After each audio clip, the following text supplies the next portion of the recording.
नूरस्तान नाम की एक बड़ी रियासत थी। वहां सुलेमान नाम का एक शक्तिशाली और बहादुर राजा राज करता था। उसके दरबार में बहुत सारे मंत्री और दरबारी रहते थे जो हर समय उसकी तारीफें करते रहते थे। एक दिन राजा ने ऐलान किया कि राज्य के सबसे बुद्धिमान व्यक्ति को उसके सामने लाया जाए। वो उससे सवाल पूछेगा और देखेगा कि उसमें कितनी समझ है।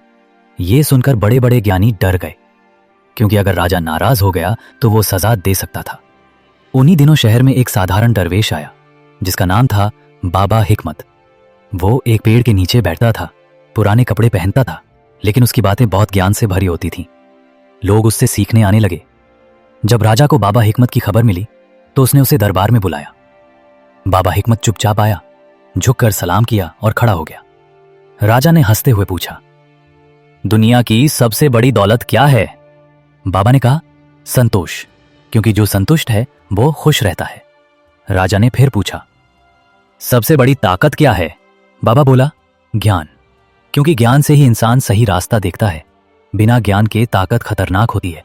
अब राजा ने गंभीर होकर पूछा, मेरे सबसे बड़े दुश्मन कौन हैं? बाबा ने कहा, 3, आपका घमंड, आपके चापलूस सलाहकार और आपके राज्य में न्याय की कमी। राजा गुस्से में आ गया और बाबा को जेल में डालने का हुक्म दे दिया।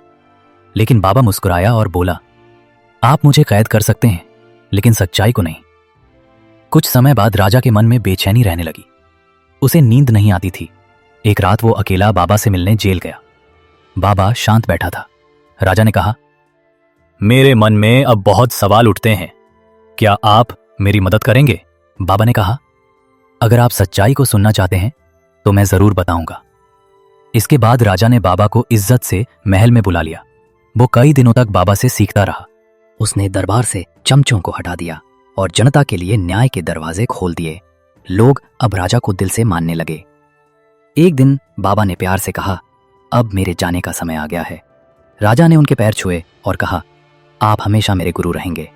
फकीर मुस्कुराया और आखिरी बात कही, सच्चा राज तख्त से नहीं, दिल से किया जाता है। और तुमने ये बात सीख ली है।